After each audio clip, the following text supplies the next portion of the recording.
자, 이 시간에는 누가복음 강의 14번째 시간이고 본문은 누가복음 4장 38절부터 44절까지입니다. 제목을 하나님의 왕국을 선포하신 예수님이라고 정했습니다.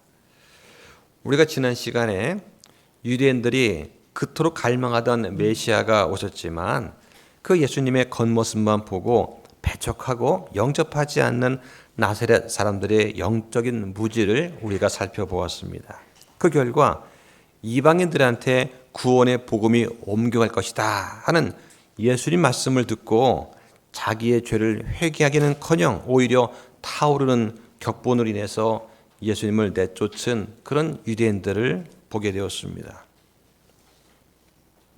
우리 또한 이 은혜로 받은 이 귀한 복음을 우리만 알고 있을 수가 없어서 이 귀한 선물을 사람들한테 나누어 주라고 하는 그런 부르심을 우리가 받았어요.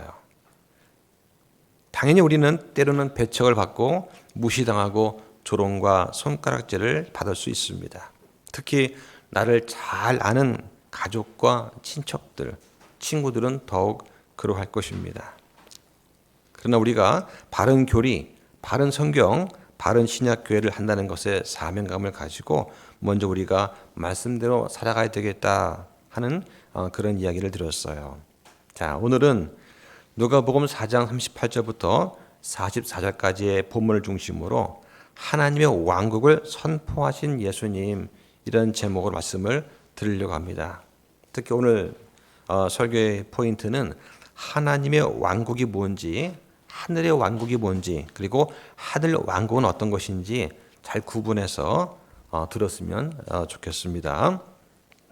자, 먼저 본문을 보시죠. 누가복음 4장 38절에 보니까 그분께서 일어나 회당에서 나가 시몬의 집에 들어가셨는데 시몬의 아내 어머니가 중한 열병에 걸렸으므로 그들이 그녀를 위해 그분께 간청하였다고 나옵니다.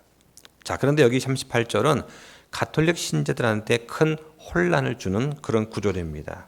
왜냐하면 이 가톨릭 교회에서는 교황을 포함한 사자들이 독신을 유지하도록 하는 그런 전통을 가지고 있기 때문입니다. 자, 그런데 가톨릭은 베드로를 초대 교황으로 숭배하고 있습니다. 그러면서 그 권위를 자기들이 계승했다, 이렇게 주장을 하는 것이죠. 자, 그런데 베드로가 결혼한 것을 보면, 그래서 장모가 있는 것을 딱 보면 이 독신을 요구하는 가톨릭의 어떤 교황직과 좀 모순되지 않는가 하는 그러한 의심이 드는 것이죠.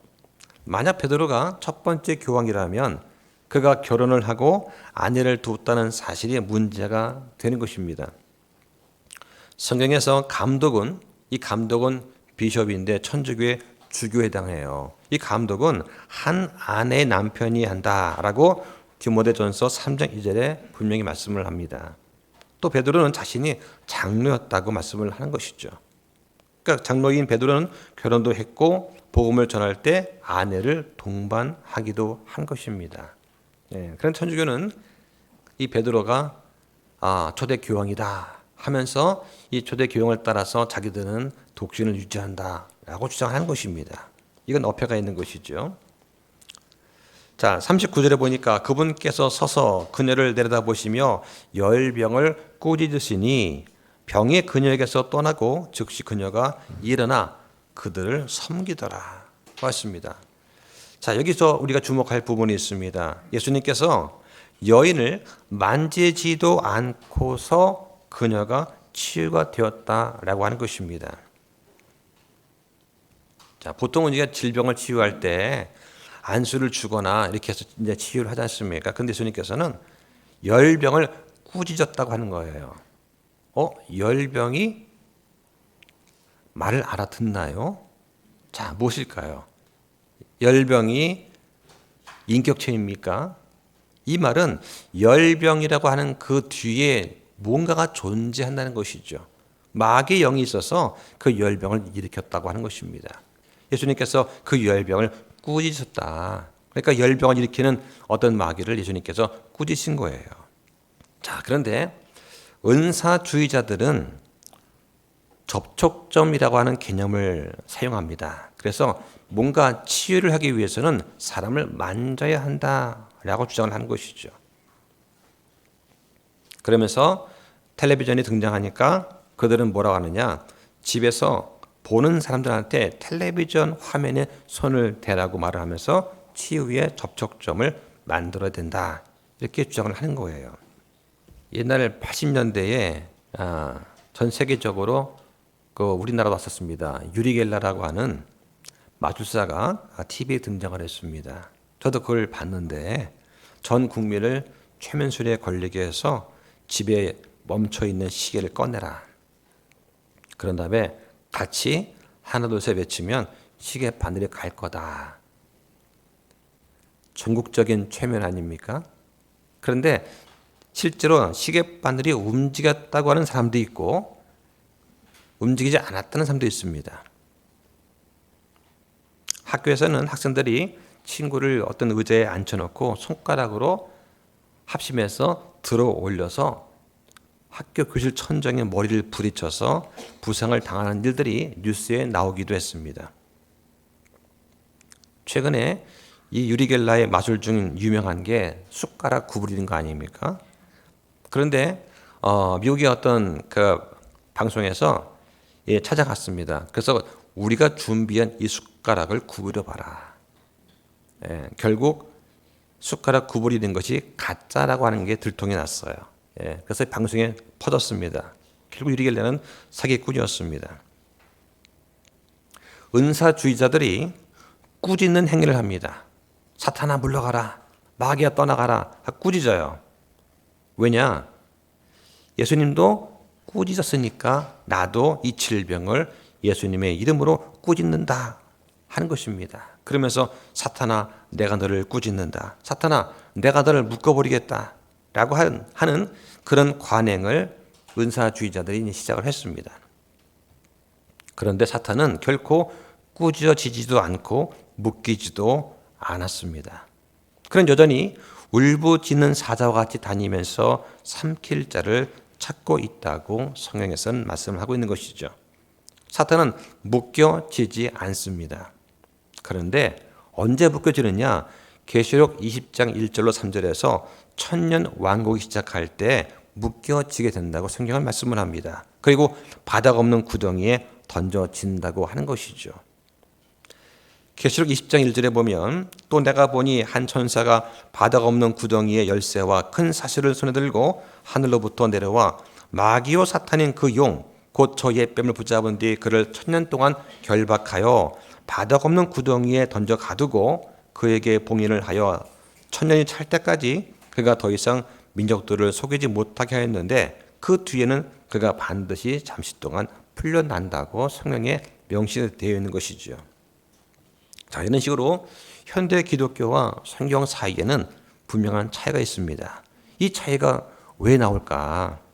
많은 기독교인들이 성경을 제대로 읽지 않기 때문입니다.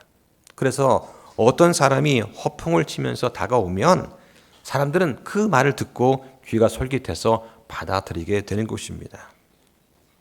그러므로 우리한테 필요한 것이 뭐냐? 성경에 근거한 바른 분별력입니다. 성경은 우리 성도가 영적인 분별력을 갖고 진리와 거짓을 구별하도록 여러 차례 강조하고 있습니다. 자, 그 말씀을 한번 찾아볼까요? 먼저 요한일서 4장 1절 보시죠.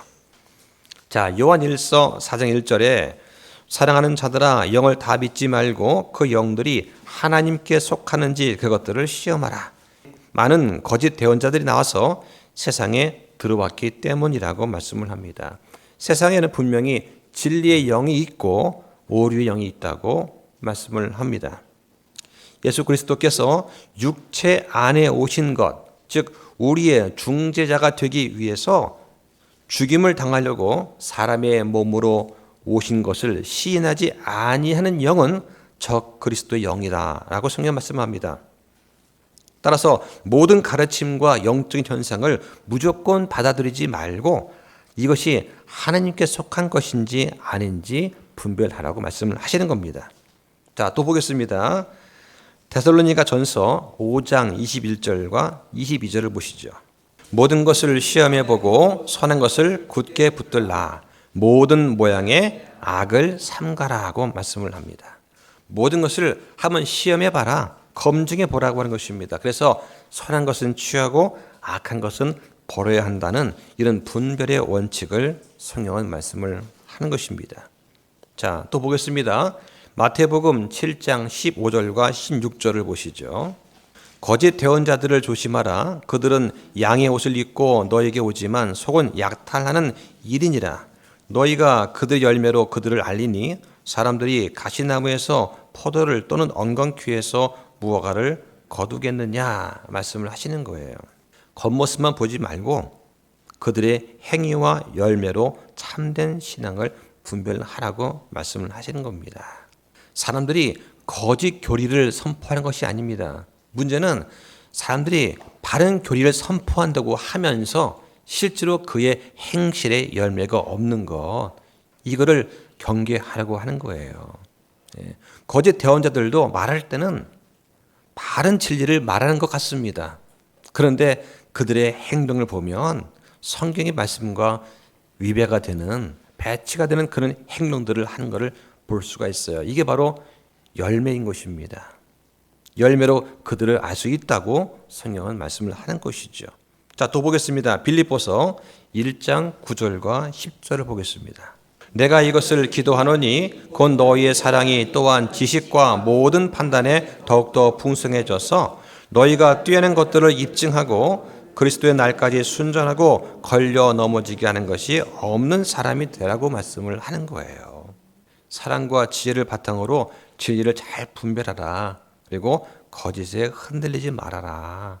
성경에 보면은 단순하다는 것, 심플이라는 단어가 자주 나옵니다. 근데 이 단순하다는 말이 두 가지 의미가 있어요. 하나는 뭐냐? 어린 아이처럼 단순한 것입니다. 예. 그 어른들이 뭐라고 하면 아이들은 네 하고 믿잖아요. 예. 그러니까 우리가 예수를 믿을 때는 단순한 마음으로 믿어야 됩니다. 예. 근데 이 단순하다는 말뜻 속에 또 뭐가 있느냐면 어리석다는 뜻도 있어요. 어리석다. 모르는 낯선 사람이 와가지고 아이야 사탕을 줄게, 나 따라올래? 그러면 어떨 것 같습니까? 특별히 훈련받지 않은 아이들은요, 네 하고 다 따라가요. 사탕 줄게, 이거 인형 줄게, 나랑 같이 갈래? 그럼 네 하고 따라갑니다. 이게 단순한 거예요. 그래서 단순하다는 말은 좋은 뜻도 있지만 부정적인 뜻도 있는 것입니다. 우리가 하나님 말씀을 믿고 받아들일 때는 단순해야 됩니다. 그런데 세상에 대해서는 지혜로워야 돼요. 자, 하나만 더 보겠습니다. 에베소서 5장 10절을 보시죠. 주께서 받으실 만한 것이 무엇인지 검증하라. 주께서 받으실 만한 것, 이 받으실 만한 것이라는 뜻은 뭐냐면 주께서 기뻐하실 만한 것입니다. 주께서 기뻐하심으로 받아주실 만한 것이 무엇인지 검증하라, 분별하라 하는 것입니다. 자, 이렇게 성경에서는 여러 차에 걸쳐서 분별의 중요성을 강조를 하고 있습니다.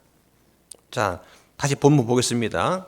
누가복음 4장 40절에 한편 해질 무렵에 갖가지 질병에 걸려 앓는 자들을 둔 모든 자들이 그들을 그분께 데려오니 그분께서 그들에게 각각 안수하사 그들을 고치시니라. 마귀들도 많은 사람에게서 나가며 소리질러 이르되 당신은 하나님의 아들 그리스도시니이다 하매 그분께서 그들을 꾸짖으사 그들이 말하는 것을 허락하지 아니하시니 이는 그분께서 그리스도이신 것을 그들이 알았기 때문이더라. 자, 여기 보니까 이번에는 예수님께서 안수하면서 병을 고치십니다. 자, 그런데 마귀들이 예수님을 알아요, 몰라요? 잘 압니다. 오히려 그 가운데 있는 유대인들보다 훨씬 더 잘 아는 거예요. 당신은 하나님의 아들 그리스도시라는 것을 마귀가 아는 거예요. 그런데 알지만 믿지는 않아요. 그렇죠? 예. 누구든지 하나님은 살아계신다. 예수님은 사랑이시다. 예수님께서 사람을 위해서 십자가에 못 박혀 돌아가셨다. 이거 다 알아요. 압니다. 알지만 그것이 내 것이 되도록 믿지는 않는다는 것입니다. 이게 문제예요. 예수님의 죄를 짊어지시고 죽으심과 묻히심과 다시 부활하심이 나와 하나가 됐다고 하는 것, 나도 예수님과 함께 죽었다가 묻혔다가 부활했다고 하는 그것을 내가 믿고 받아들여야 되는데, 그냥 예수님께서 좋으신 분이죠, 하나님의 아들이라면서요, 알아요, 이거 갖고는 안 된다고 하는 것입니다. 예수님의 믿음이 내 믿음이 돼야 되는 거예요. 우리가 예수님을 믿겠습니다 하고 I believe 하고 나가면 예수님께서 예수 그리스도의 믿음, faith를 우리 안에 주시는 거예요. 그럼 그때부터 우리가 예수 그리스도의 믿음으로 살아가는 것입니다. 내 믿음이 아니라 예수 그리스도의 믿음으로 살아가는 거예요. 그러려면 우리가 단순히 알아갖고는 안 되고 예수님을 믿어야 된다고 하는 것입니다. 믿는 게 뭡니까? 그 모르는 분 계십니까? 우리 결혼하신 분들 데이트할 때 다 해봤잖아요. 나 못 믿어? 다 그거예요. 나 못 믿어? 네가 원하면 내가 하늘 별 따줄게. 나 못 믿어? 그 믿는 거예요. 당신이라면 나를 위해서 정말 희생하면서 나를 사랑할 줄 내가 믿어. 그러니까 결혼하는 거 아닙니까? 왜 거짓말이셨습니까? 근데 그 순간만큼은 진심 아니었을까요? 아이를 손에 잡고 아장아장 걸어갈 때, 또 아이를 품에 안을 때 그 어머니와 그 아버지의 마음은 어떨까요? 이 아이를 위해서라면 내가 죽어도 좋아. 그런 마음으로 아이를 사랑하지 않습니까?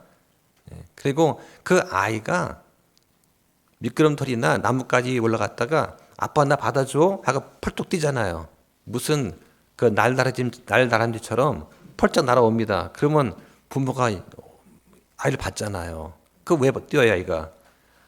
아빠가 나를 받아줄 거라고 믿기 때문에 뛰는 거예요. 그렇지 않습니까? 그러면 그 아이가 펄쩍 뛰어서 품에 안길 때 그 부모의 마음은 얼마나 행복할까요? 이 아이가 나를 믿는구나. 그럼 우리 아버지 하나님도 똑같습니다.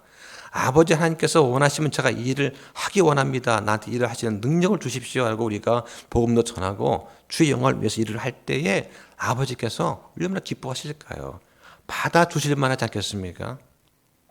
그러면 네가 그 일을 할 수 있도록 내가 능력을 주만하고 당연히 약속하지 않겠습니까? 능력 주실까요? 안 주시면 어쩌죠? 저 손해보는데? 이렇게 생각하면서 그 길을 가나요? 아버지 하나님께서 우리한테 원하시는 것은 그러한 순전한 믿음입니다. 단순한 믿음이에요. 이것저것 따지지 않습니다. 자, 지금 예수님께서 어떤 일을 하고 계시는가? 이스라엘 사람들한테 모세에게 주어진 그 표적을 통해서 그들의 믿음을 일깨우고 있는 거예요. 여기 예수님은 병자를 고치고 마귀들을 내쫓아내고 있습니다. 왜 그런 일을 하시는가? 바로 그분께서 그리스도이심을 증명하기 위해서입니다. 마태복음 8장 17절에 따르면 이것은 대언자 이사야를 통해 말씀하신 것을 성취되게 하려 함이더라 말씀합니다. 그러면서 그는 친히 우리의 연약함을 담당하고 우리의 질병을 짊어졌도다 라고 하시는 거예요. 그래서 선생님께서 이사야서 53장 4절 말씀을 자유롭게 인용을 하십니다. 이 말씀은 예수님의 그 피로 말미암은 속죄에 관한 예언입니다. 그래서 말씀 보면은 참으로 그는 우리의 고통을 짊어지고 우리의 슬픔을 담당하였지만 우리는 그가 매를 맞고 하나님께 맞아서 고난을 당한다고 생각하였노라.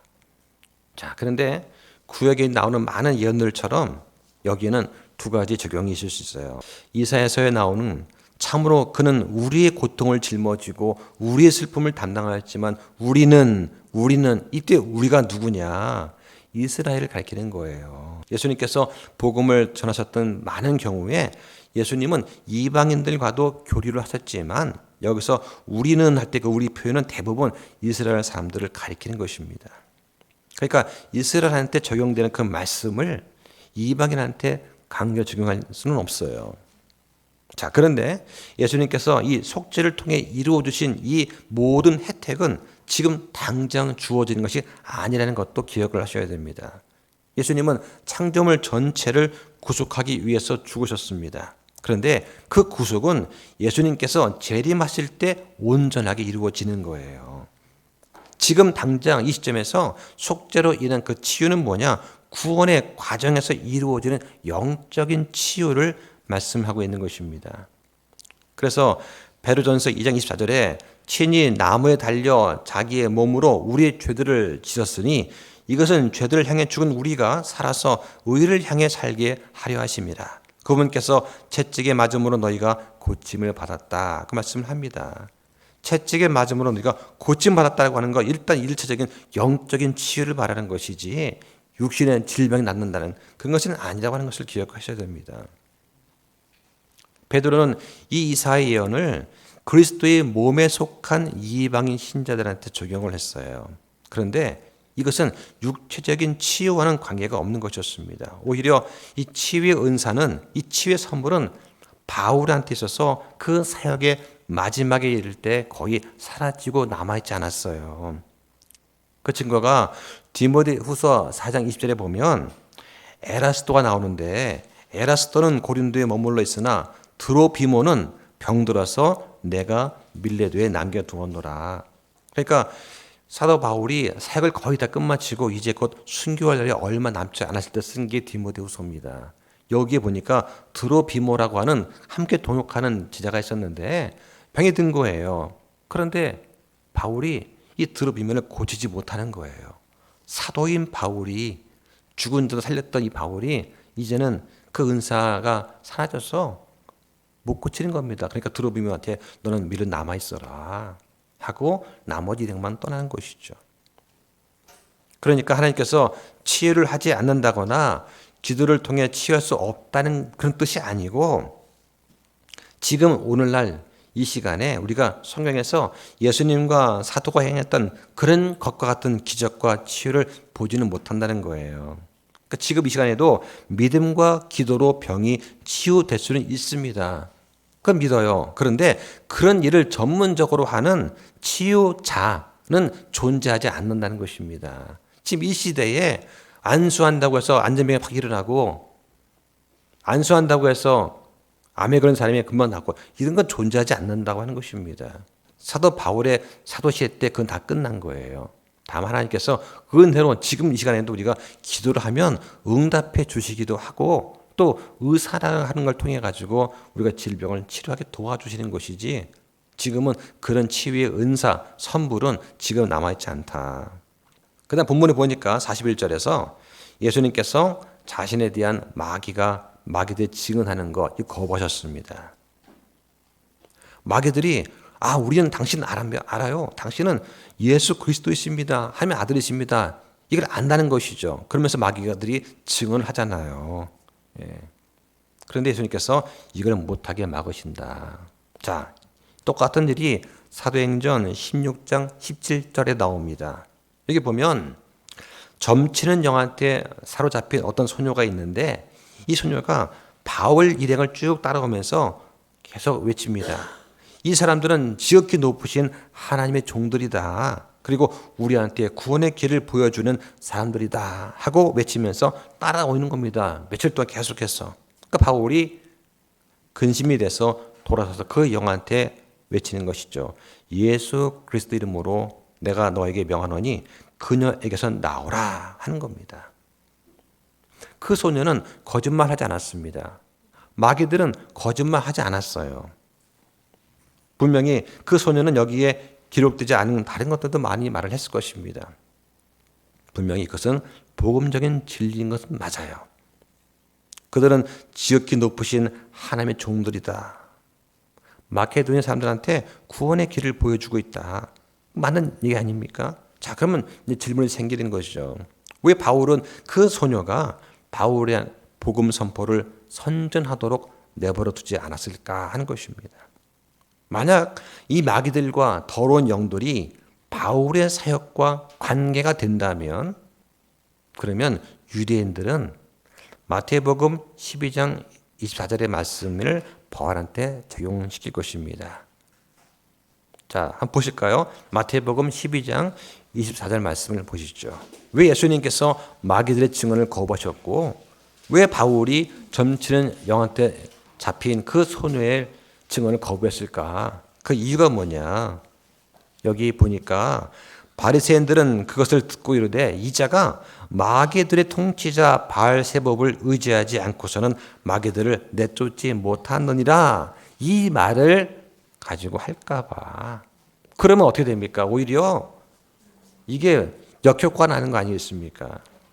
바울이 질병을 고치고 예수님께서 마귀를 내쫓고 질병을 고치는 걸 보고서 야, 이거 마귀의 통치자 바알세붑을 의지해서 하는 거구나. 이렇게 선전될까 봐 못하게 하셨다고 하는 것이죠. 그러니까 하나님의 사역은 마귀들에 의해서 증거될 필요가 없다라고 하는 것입니다.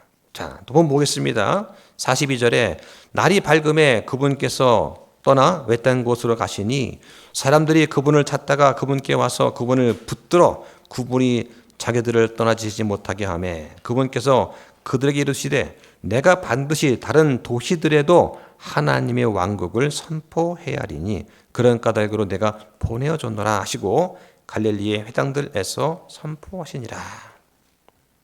지금 병에서 고침을 받고 고통에서 해방된 사람들은 예수님을 떠나지 못하게 붙잡았습니다. 사람들은 더 많은 치유와 더 많은 기적 행하기를 기대를 했습니다. 예수님 가지 마십시오. 여기서 우리와 함께 계십시오. 예수님의 권위 있는 말씀을 갈망했습니다. 이런 권능을 보고서 아, 이분이 정말 메시아구나. 여기고서 또 함께 하기를 원했던 것이죠. 자, 예수님도 예수님의 사역이 유대인들한테 집중되어 있었다고 하는 것을 우리는 알 수가 있습니다. 예수님께서 갈릴리의 회당들에서 먼저 복음을 선포하셨고 예수님은 이방인들한테 이러한 하나님의 왕국을 선포하지 않으셨습니다. 또 예수님은 12 제자를 보낼 때 이방인들한테 선포하지 말라고 명령까지 하셨어요. 네. 자, 보실까요? 마태복음 10장 5절로 6절로 보시죠. 예수님께서는 오셔서 먼저 유대인한테 이스라엘 사람들한테 복음을 선포하시고 그들한테 하나님의 왕국을 주기를 원하셨습니다. 자, 여기 보니까 예수님께서 이 12를 내보내시며 그들한테 명령하여 이르시되 너희는 이방인들의 길로 들어가지 말고 사마리아 사람들이 어떤 도시로도 들어가지 말며 오히려 이스라엘의 집에 잃어버린 양들 누굽니까? 유대인이죠. 자, 유대인에게로 가라고 하신 거예요. 예수님께서 사역하신 제1차 대상은 유대인이었습니다. 물론 예외적인 경우가 있었죠. 예를 들어서 요한복음 4장에 보면은 예수님께서 사마리아 여인한테 어떤 생수를 소개하면서 영원한 생명에 대한 복음을 말씀하신 적이 있습니다. 그리고 사도행전 8장에 보면 에티오피아 네시아게 빌립을 통해서 복음을 전하신 경우도 있고요. 그리고 사도행전 10장에 보면 고넬료와 그의 집안에 복음이 전해지면서 최초의 이방인 성도가 태어나는 그런 일도 있었습니다.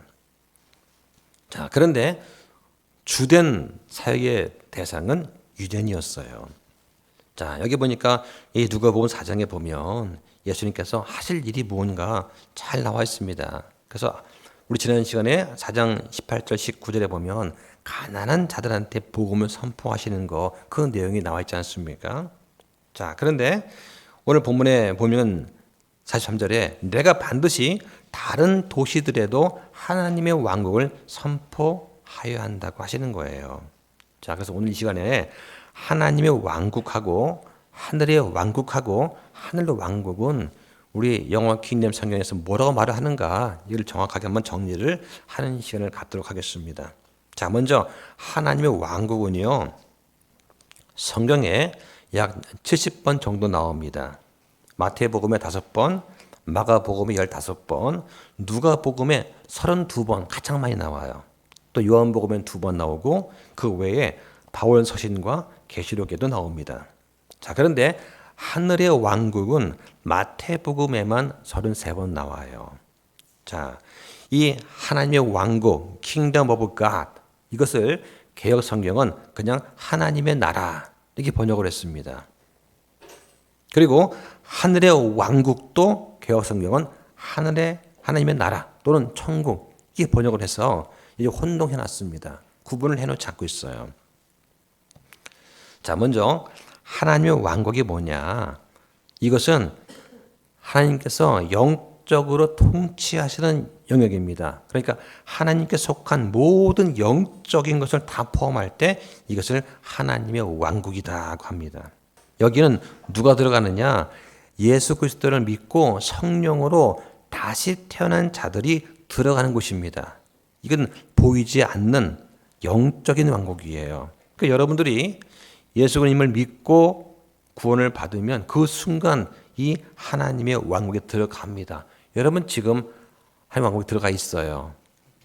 그 증거가 뭡니까? 여러분 안에 성령 안에서 의와 화평과 기쁨이 날마다 있지 않습니까? 그게 증거가 됩니다. 이것은 영적인 왕국입니다. 그래서 물리적이고 가시적인 것이 아니라 내면적이고 눈에 보이지 않는 그런 영역입니다. 여기에 가려면 거듭나는 게 필요합니다. 그래서 요한복음 3장 3절에 따르면 다시 태어나야 되는 것입니다.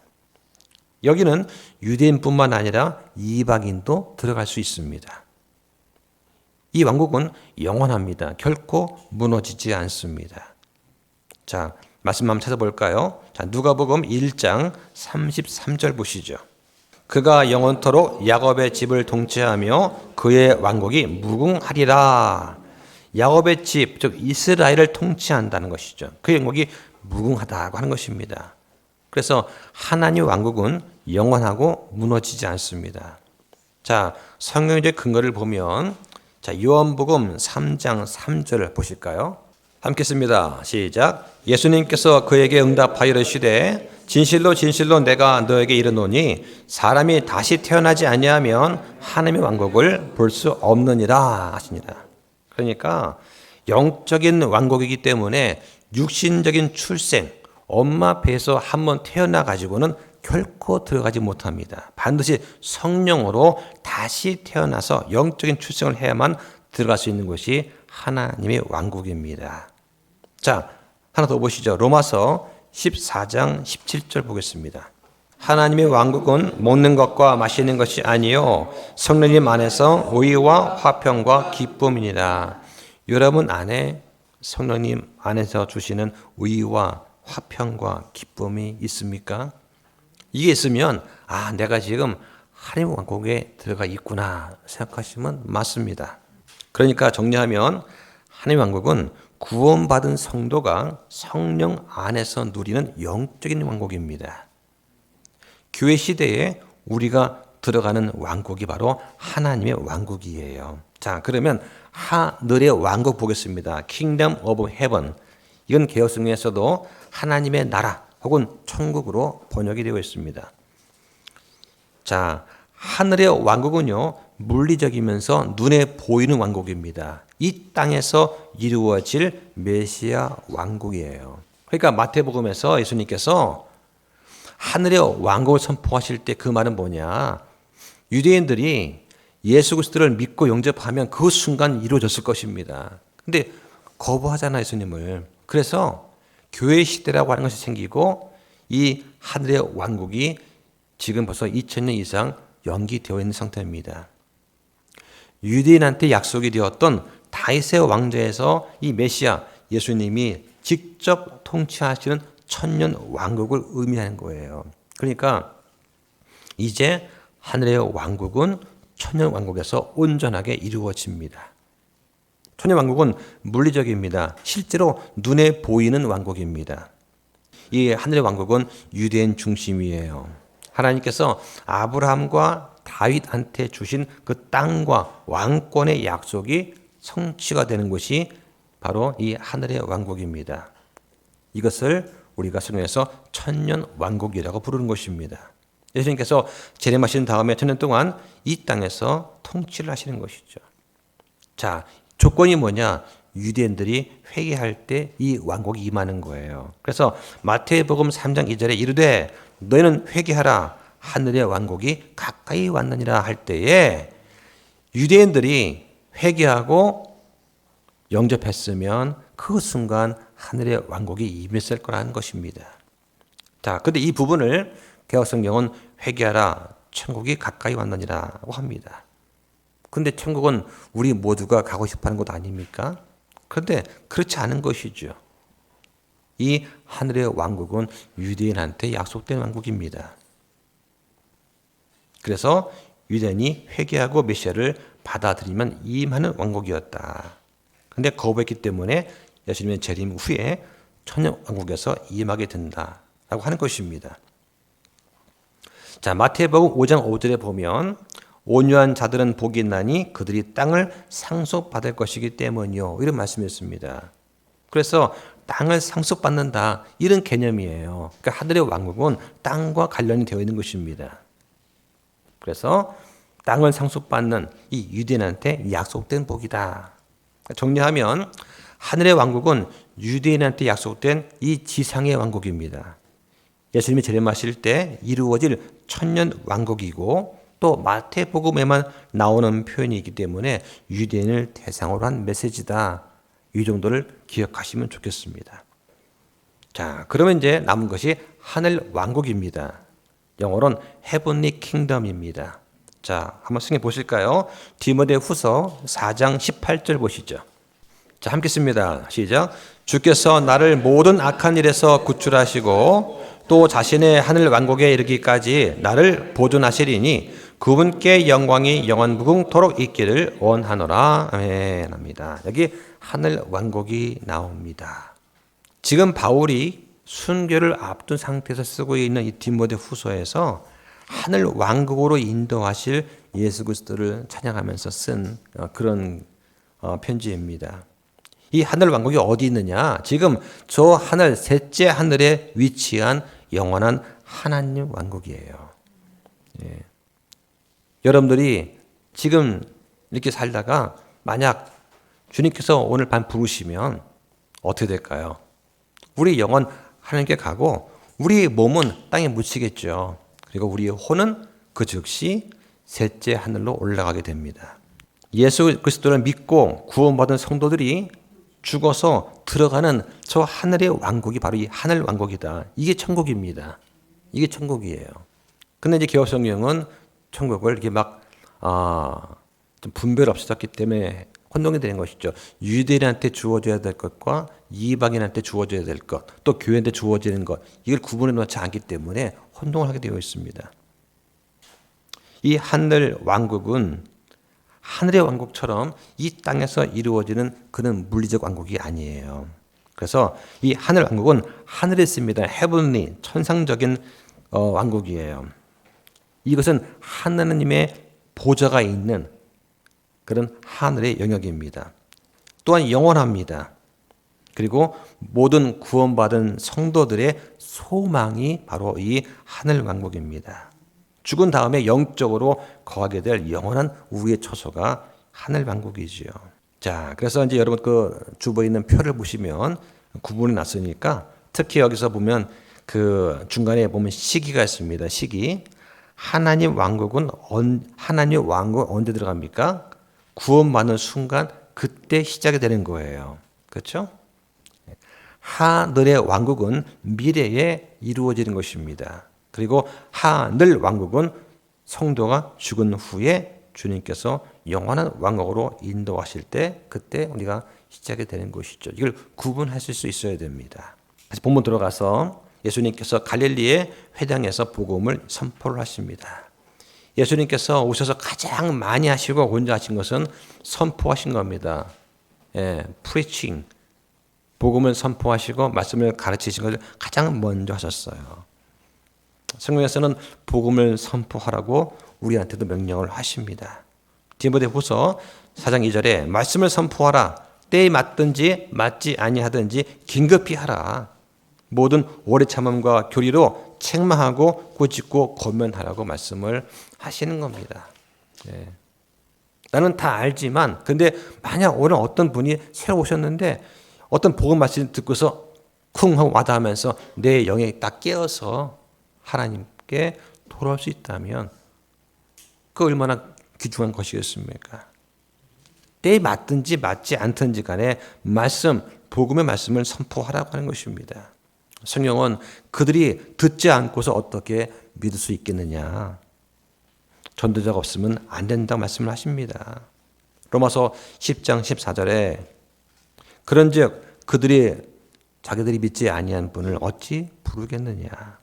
자기들이 듣지 못한 분을 어찌 믿겠느냐. 선포자 없이 어찌 듣겠느냐 말씀을 하십니다. 그러면서 하나님은 이 전도라고 하는 어리석은 것으로 믿는 자들을 구원하시기를 기뻐하셨다고 말씀을 하시는 겁니다. 자, 말씀을 정리하겠습니다. 제가 예전에 어떤 목사님을 만나서 대화를 한 적이 있습니다. 그분이 아프리카 오지에 선교 여행을 다녀오셨어요. 그래서 제가 이제 여쭤봤습니다. 목사님, 선교는 어떻게 하는 겁니까? 물어봤죠. 그래서 아니 뭐 영어를 사용하는 필리핀도 아니고 아프리카 오지에 가셨는데 거기서 말도 통하지 않을 텐데 어떻게 선교하셨습니까? 궁금했던 거예요. 그랬더니 답변이 뭐냐? 그냥 가서 살면 된다 하는 거예요. 그래서 아프리카 그 원주민이 있으면은 원주민 사는 그 마을 입구 옆에다가 오두막을 짓고 산대요.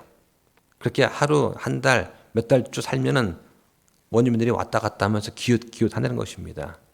먼저 호기심을 보이고 다가오면 그때 이제 친하게 지내면서 얘기도 하고 먹을 것도 주고 하면서 이렇게 교제를 하는 거죠. 그러면서 복음을 전하는 거예요. 중요한 것은 단기간에 문 효과를 보려고 급하게 하면 안 된다. 오랜 시간 인내하고 기다려야 된다고 하는 것입니다. 자, 그렇게 해서 이제 그 원주민 그 마을을 이제 선교를 한 거예요. 오랫동안 해가지고. 그래서 어느 날 친해져 가지고 같이 함께 이제 사냥을 나가기로 했답니다. 그런데 사냥을 나가야 되는데 그날 아침에 그 어느 집에 그 아이가 아픈 거예요. 열백이 막 나는 겁니다. 그래서 그 원주민들이 목사님한테 와가지고 이제 기도를 부탁한 것이죠. 얘가 아픈데 기도해달라고 하는 거예요. 기도해 주면 나을 거라고 믿는 거예요, 지금 분위기가. 근데 이 목사님은 이제 고민한 거죠. 기도했는데 안 나면 어떡하지? 선교 다 이제 무너지고 화살 맞고 가는 거 아니야? 뭐 이런 생각을 했다는 겁니다. 그러니까 아프리카에 무슨 약이 있고 무슨 병원이 있습니까? 예. 그러니까 이 목사님이 이제 그 아이를 위해서 기도를 쭉 하고 그런 다음에 이제 좀 쉬어라 하고 이제 사냥 준비를 좀 나가는데 좀 있으니까 그 아이가 걸어 나오더래요. 야, 너 괜찮니? 너 막 열나고 아팠잖아. 근데 그 아이가 뭐라고 하느냐? 목사님이 기도해 줬으니까 당연히 낫지 않겠어요? 하고 그냥 걸어오는 것이죠. 그때 목사님이 충격 먹은 겁니다. 이 아이의 믿음이 나보다 크구나. 안수하면서 이 목사님은 이거 안 나면 어떡하지부터 해가지고 안 나면 내가 화살 맞을 텐데 이 생각 걱정이 많았는데 그 아이는 기도했으니까 당연히 나은 거 당연한 거 아니야? 하고 뚜벅뚜벅 걸어 나와서 같이 사냥을 하더라 하고 하는 것입니다. 그래서 그 얘기를 이제 갔다 와서 저한테 해주시는 거예요. 오히려 내가 선교 받고 왔다고. 네. 그만큼 순전한 믿음으로 그 아이는 이제 믿었던 것이겠죠. 자, 물론 이제 하나님께서 역사하셔가지고 병원도 없고 약도 없는 그 오지에서는 그런 식으로 하나님께 치유하시고 역사하실 수도 당연히 있겠죠. 예. 마태복음 13장 58절에 보면 이런 말씀이 있습니다. 그들이 믿지 아니하므로 거기서는 예수님께서 강력한 일들을 많이 행하지 아니하시더라. 고향 사람들이 예수님을 단순히 그냥 목수의 아들로만 보고 배척했어요. 그러다 보니까 사람들이 믿지 않은 것이죠. 그러니까 예수님께서 거기서는 기적을 많이 행하실 수가 없는 겁니다. 지금 이 시대에는 예수님과 사도시대처럼 치유하는 선물, 은사를 가진 사람은 찾아볼 수 없습니다. 하지만 그 치유의 권능 자체가 사라진 것은 아니다. 우리가 하나님을 믿고 예수 그리스도의 믿음을 통해서 은혜로 구원받았습니다. 그 결과 하나님의 왕국에 들어가게 되었고 그리고 성령님 안에서 우리가 의와 화평과 기쁨을 지금 누리게 되었어요. 우리는 조만간 분명히 영원한 하늘 왕국에 들어갈 것입니다. 오늘 밤이라도 주님께서 부르시면 우리는 주님이 계시는 저 셋째 하늘 왕국에 가게 될 줄로 믿습니다. 우리가 이 땅에 남아있는 동안 우리한테 맡겨진 사명이 있습니다. 바로 말씀을 선포하라. 복음을 선포하라고 하시는 겁니다. 그러니까 우리가 살아가면서 우리의 가정부터 시작해서 우리 이웃들 또 모르는 사람들한테 내가 알고 있는 이 복된 소식, 귀전 선물을 나눠드리는, 그러면서 주님께 영광 돌리는 여러분 되시기를 예수님 이름으로 축원드립니다. 기도하겠습니다.